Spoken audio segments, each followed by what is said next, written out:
My name is Nada Ahmed, and I am your host for the Braving Innovation podcast. I believe every company and team can bring new products and services to market and achieve immense success in creating sustainable and profitable business models.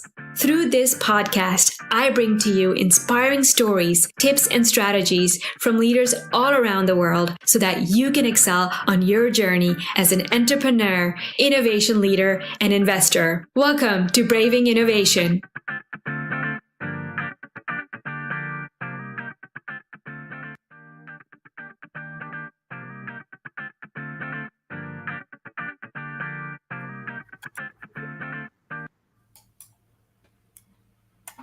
Hello, everyone.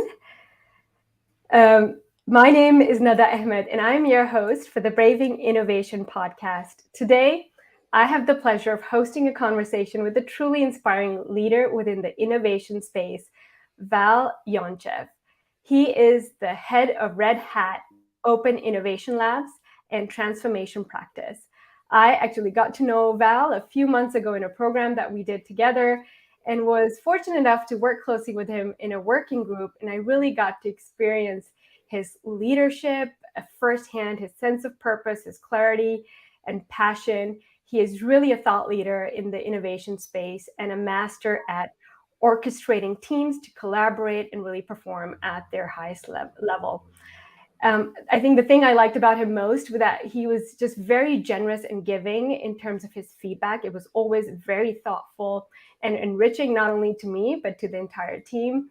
And he's really someone who brings his all to work to discover and build better ways of leading people and organizations and helping customers innovate and transform. So as you all can see, I'm a big fan, and I cannot wait to dive into the topics of innovation, collaboration, and transformation with you. Welcome, Val. Thanks for the kind words and the introduction, Nada. So here we have a tradition here at Braving Innovation. One of the first questions that we ask our guests is, tell us about a time when you had to be really brave and really overcome fear and go for something, do for something, take a leap, or maybe not do something. That's a really revealing question, I guess, for many people. I think for maybe hopefully a lot of your listeners and viewers, it's probably something that they do quite often, potentially sometimes even every day. In my case, one thing that was really, really big, life-changing for both me and my family was when we decided to move house to Belgium a few years back. My first son was already born. He was a year and a half, and we had to leave an established life back in Bulgaria and take a leap of faith and jump to try something new in Belgium, where we currently live. That was about, I think, 17 years ago, more or less, maybe more. So in the meantime, already a second son, and obviously things have worked out quite well, but it was a big jump in the unknown. Had you, up till that point, was that kind of the first time you moved, or had you lived most of your life in Bulgaria? I lived most of my life in Bulgaria. I was working internationally for a few years before the move. But yeah, we were kind of thinking about settling, and we even bought an apartment a few months before we made the decision to move. We still have that apartment, and we visit once a year to make sure it's still there. So what was it that you were scared about when you were moving? Well, it's everything, culture, change in work environment, completely new things, potentially starting new career path. So it was everything you could be afraid of, and with a small child, it's even more complex. It's one thing if you're alone or if you're together with a partner. Mm-hmm. When you have a small child and you move to a country where you don't even speak the language, it's scary. Mm-hmm. Yeah, I can imagine. But you don't regret it? Not for a minute. I can't remember one of those decisions I took in a movement where I had to be brave that I regret. Yeah, and I guess it explains then why you are also in the innovation space, because it is also a space where it requires us to take some risks. You know, it requires us to make a decision, even if we're scared, even if there's a lot of uncertainty.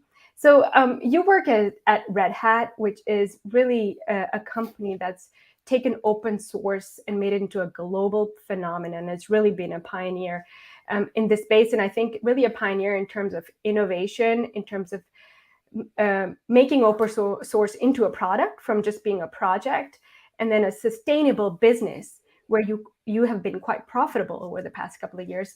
So I'd love to hear from you, a little bit on the Red Hat journey, and then we can dive a little bit into your role as a head of Innovation Lab.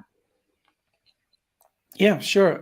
So I think Red Hat is as you pointed out, unique in the sense that we were pioneers in finding a business model behind open source, out of the belief that open source is really the best way for innovating in technology, for driving technology forward, especially in places where humanity really needs it. And that belief has been driving the company for the past 27, 8 years, maybe it's already 29. I'm really bad with math, as you can see. That's why I left my career in accounting. So yeah, I think it is something that you cannot really take for granted. What open source was 20, 30 years ago is nothing like what it is today. And you have to constantly keep innovating, thinking about what's next, how we can combine open source together with new technologies, with new business domains, in order for this business model to keep evolving. And we've been evolving the business model over time. It is still very much what it used to be, but it is evolving as subscriptions was something very strange back in the days where software was coming in the boxes and you had to pay a price. Then the birth of the cloud and software as a service made subscription the dominant business model in the technology business. And I'm convinced this is now evolving and we'll see some new business models around it. And, you mentioned that sort of it's something that always needs to be evolved and changed. And now the cloud sort of phenomena is coming in. Everyone wants to move to the cloud. And what are you seeing with your customers who maybe have a lot of their infrastructure today that is on premise? And how does Red Hat, or them being maybe on a Red Hat system, allows them to maybe make that transition better? Yeah, Red Hat made a very conscious choice a few years ago. I think it was around 2010, 2011.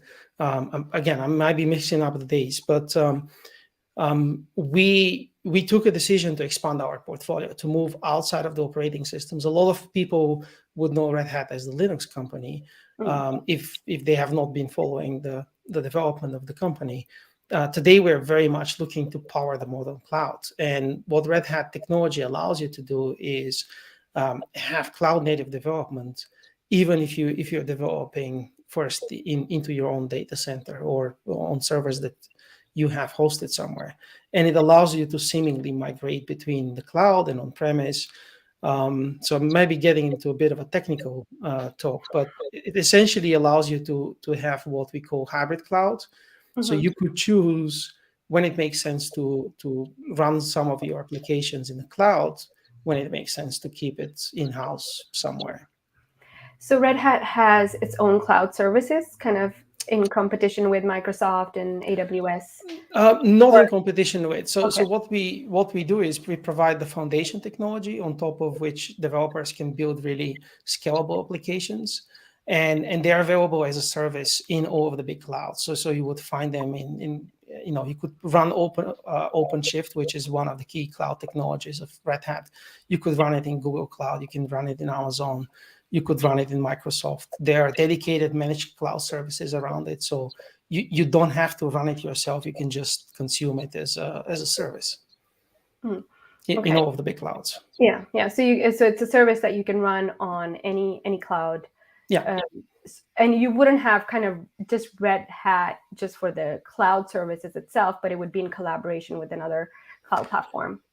Yes. So if you look at the modern technology space, there is no one technology to rule them all. There are technologies that are really foundational, and OpenShift Kubernetes as a Kubernetes distribution is one of those. But you really need to think about the whole ecosystem. You need to think about the full technology stack, that makes sense for your business. But ideally, it would also help you open the door to collaborate with other organizations to build an ecosystem. All companies exist in an ecosystem. So the more of your ecosystem can leverage the same technology stack or build together, collaborate on new products, the more successful and the bigger potential you have for growth in your own organization. And we see this with a lot of strategic players from our customer base. They're really looking at, how do I build this ecosystem where I can bring the collaboration and connect all of these otherwise dispersed partners that I have, so that we are becoming more intentional towards the market. And then most of your product is still available for free since it's open source and people can develop on it. Is that true, or? Well, all of the products we built are built upstream, as we call it. So they're built in open source communities, and a lot of organizations are using the upstream versions. The benefit of using Red Hat or the Red Hat-backed productized version of those project is the stability and security that is being backed by the engineering teams of Red Hat.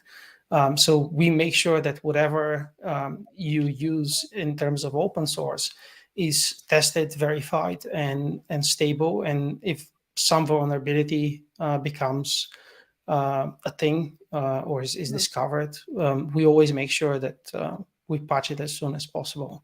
And so far, we've been really, really fast.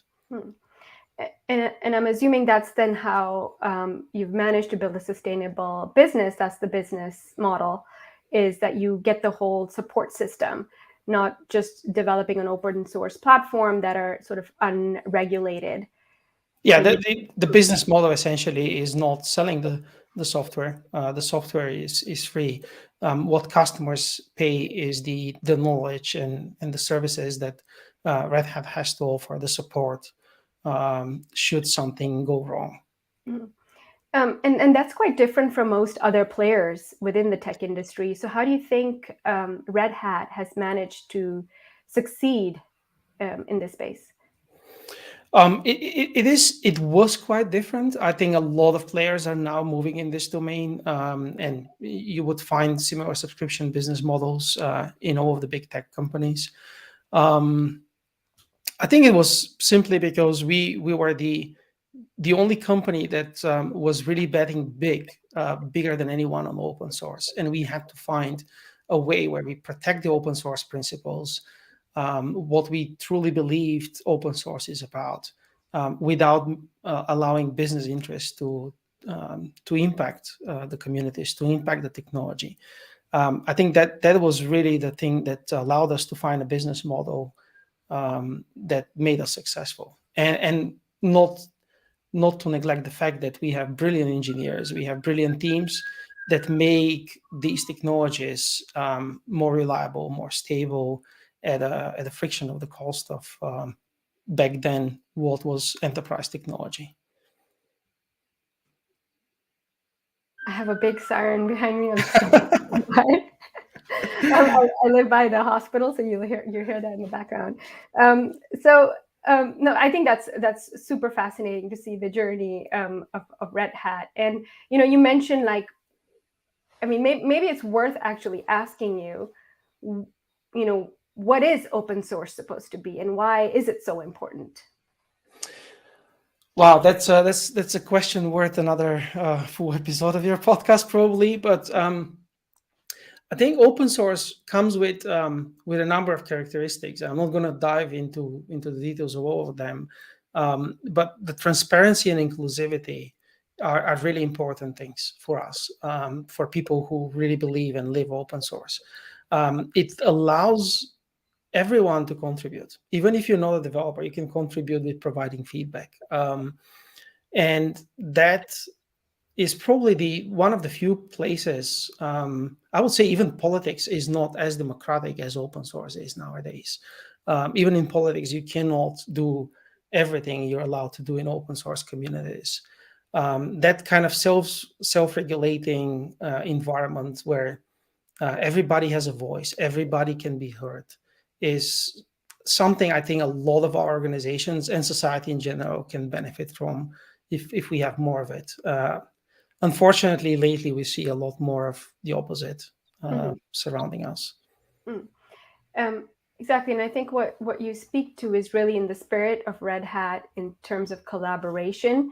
And so maybe shifting gears a little bit, from the technical side to really one of the questions that we're still exploring in most organizations, and particularly organizations who are trying to build these teams from different parts of the companies and getting them to innovate together, because we have ever more complex problems to solve in the world today.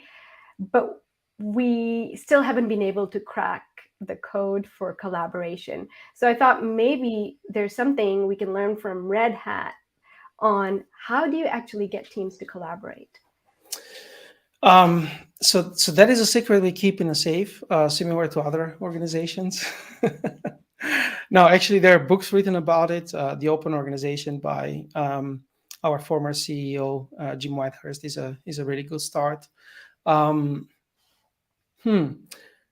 would say collaboration takes first and foremost purpose. A lot of the failures in terms of collaboration outside of the organizations, when you have to collaborate with other players, when we speak about ecosystems, there is lack of clarity on the purpose and how it serves all of us as an ecosystem. Unfortunately, a lot of organizations are still managed in a very traditional management style with the industrial era management, where the belief of a zero-sum game is really guiding people. Truly successful collaboration happens when you see that it's an infinite game, that there is not one game, there is no one pie, there are multiple pies out there. We don't need to split it. We need to figure out how to build more of those. So it starts with a really, really clear purpose. Why are we doing this? Beyond our individual organization, how does it benefit a group of people, society, or community out there? And then transparency in the relationship. It doesn't matter who you are. It doesn't matter what label your T-shirt is carrying. It is all about how you contribute. What is the value that you're adding to this partnership, to this work that we're doing, to this product that we're building, or this project that we are starting together.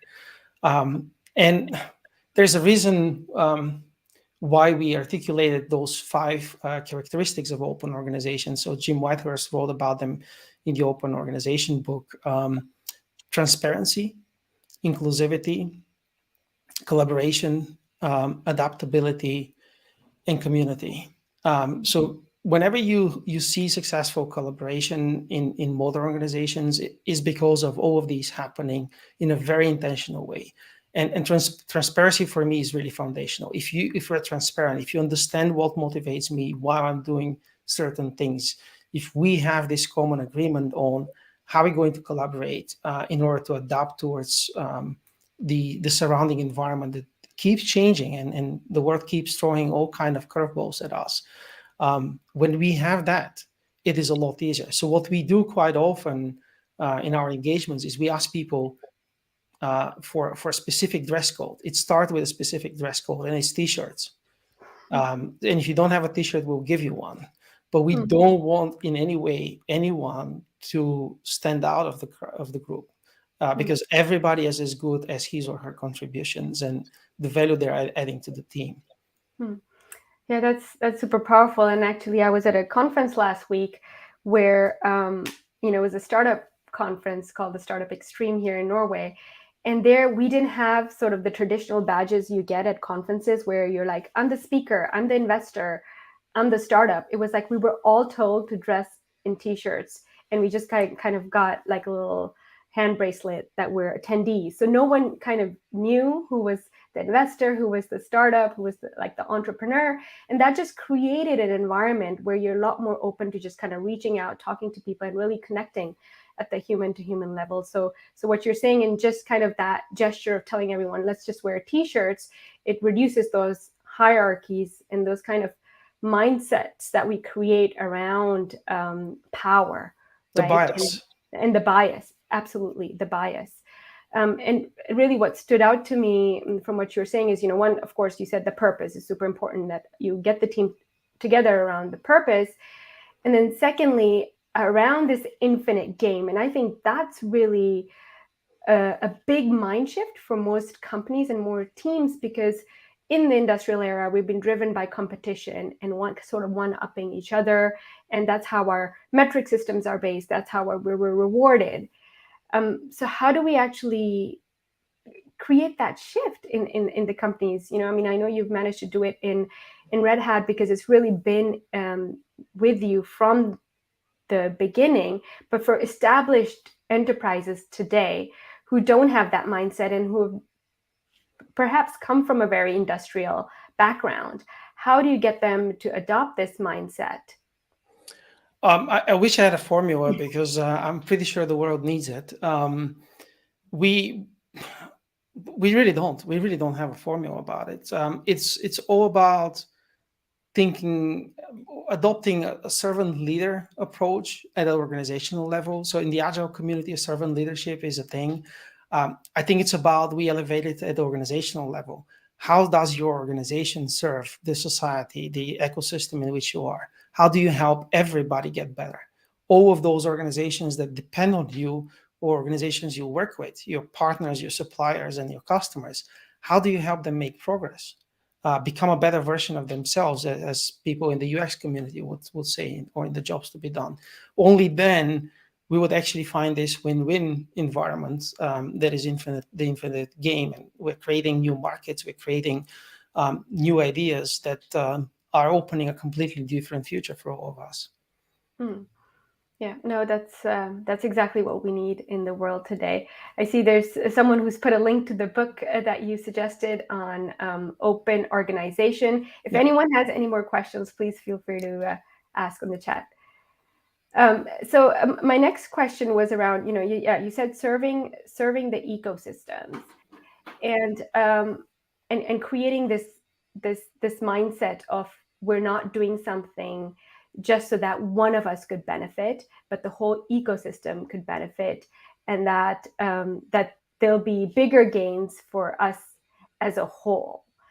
And I can imagine that kind of thinking also requires a very deep level of trust. And I think that's what it boils down to in the end. Absolutely. And trust is something very, very different when you get outside of the personal level. So when you get at the organizational level, building trust between organizations, well, at the end, it does lay on the trust between individuals, between people. But because of how big our organizations are nowadays, you cannot really work in an environment where only two people or a group of people on both sides in both organizations trust each other. It's a matter of building a completely new way of trusting organizations. Japanese, I forgot the Japanese term, but there is for quite a while, and it's now growing in popularity in the Western world, there's a new form of contracts, which I think there was a good Harvard Business Review article on relational contracts.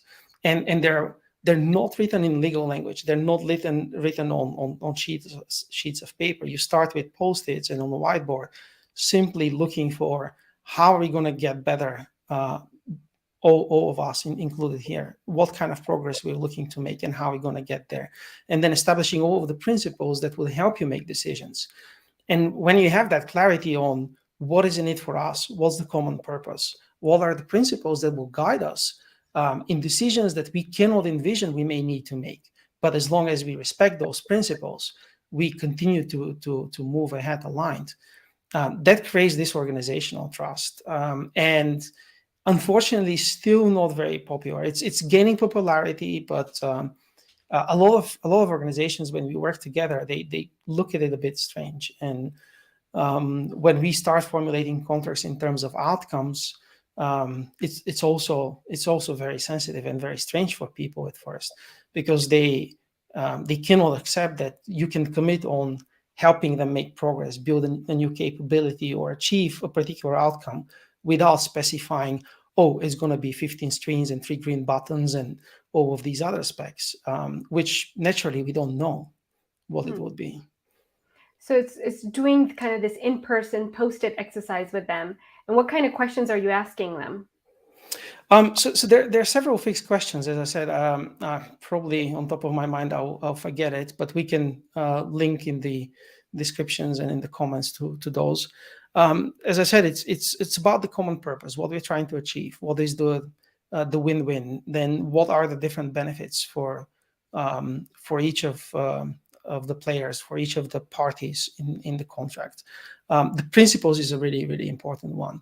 The guiding principles, or in the startup world, a lot of people call them first principles, the things that guide you even in decisions that you didn't know you have to make. And then establishing some minimum form of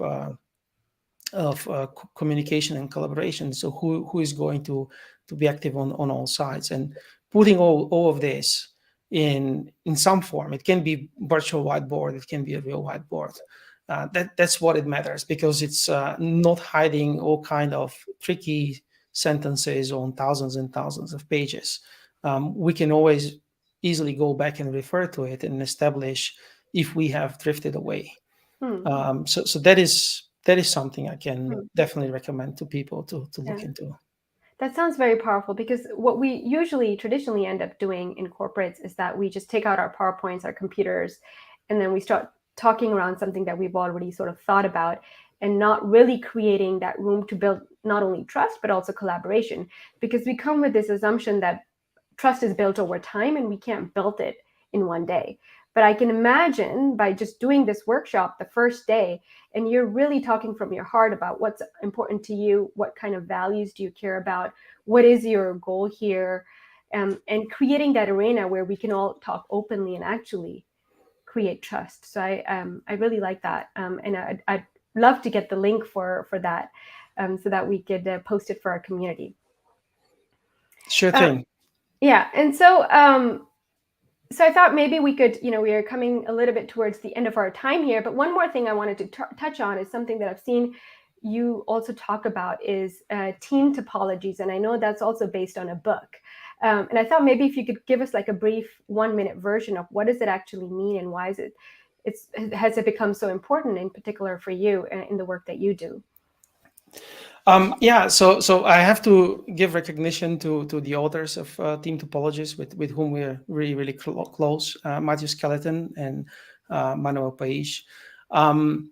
So in the 1-minute version would be, if you believe, as I do, that the modern world has to be managed in a different way, that technology has to be built in a different way. It can be built in a different way, and we see some organizations do it really, really successful. It requires a new leadership, a new organizational patterns. And team topologies helps you answer what are those good principles that you can follow in order to build an organizational pattern that works for you. I'm not saying there is a unique model that you can just borrow and apply and restructure from department X to department Y. That's not it. The principle is look at the smallest unit of value generation, and that's the team, not the people, but the team, and think about how you can deliver technology better using all of these patterns that are discussed in the book. This is based on years and years of research of successful organizations in the cloud native space, successful technology driven organizations. And I have personally used it for several years now. And I don't see anything better in that space to guide leaders who want to build a successful technology organization or organization that relies for a big part in their products and their service offerings on technology. So this is a specific way of working for tech teams. Not necessarily only tech teams. You could really expand to all of the teams that you have in the organization. The logic is universal. Okay, so and is it a way of kind of working together, sort of the sales team and the product development team? Yeah, it is. It's a concept that allows you to abstract certain commonalities, things that would help all of the teams that are building products, and build a kind of a platform. Let's call it platform. Well, it is called platform, but don't think about a technology platform. It can be really a combination of many different things, including ways of working and non-technology artifacts. So a platform that allows the team that are building for the real customer of your organization to focus on the real problem, on the real job to be done, all of their energy, all of their creativity, without having to deal with the heavy lifting that they may need to do in order to make this idea reality. So a lot of these common things that are just being delivered from the platform to those teams, so they can focus more of their time on what really matters. So it's really a strong focus on kind of alignment and what we're trying to do here, what we're trying to achieve. Okay, definitely a book that I haven't read, and I need to get my hands on. So thank you for that. And another thing I wanted to, before our time is running out, but I wanted to touch on is, you mentioned that in your role, and I think in Red Hat generally, you've been used to working quite remote, and this has become now the standard for most organizations. In the pandemic and now post-pandemic, we're still trying to grapple with what's the future of work going to look like. And so maybe some reflections from you on how you see us heading into this kind of hybrid work environment where we work a lot from home also, but also we need that face-to-face interaction. I'm really happy the pandemic kind of shut all of the skeptics about remote working and distributed work. Unfortunately, I've seen a lot of people that get overexcited and predict a future where we would never have human interactions. So I definitely hope this would not happen, because we have never been a fully remote organization, even though open source happens in fully remote distributed teams and in communities. They would still find opportunities in conferences or in other occasions to meet. And that human interaction is of critical importance. The most successful organizations I've seen, even those that say they're fully remote, they still have those human interactions on several occasions throughout the year. And nothing replaces this. So I think there are things that are better off remote, and there are things that still require the human interaction. And I hope we'll see a good balance in more organizations going forward. Thank you so much, Val. This has been such a great conversation. I could go on a lot longer with you on many of these topics, but I think I have personally learned a lot. I mean, learned a lot about the inspiring history of Red Hat, and open source and open innovation. And it's, and I'm really looking forward to following your journey as a leader and also as a company on where Red Hat takes us into the future, really having that forward, future-leaning mindset, and a flat organization and a new way of thinking around leadership. So thank you so much for joining us. And if anyone wants to get in touch with you, they can connect with you on LinkedIn. And please for those of you watching the recording, feel free to post any questions that you have here, and either I or Val will try to get back to you on them. For sure. Thank you again for watching. Thank you, Nada. It's always a joy talking to you. Yeah, thank you for joining. Bye.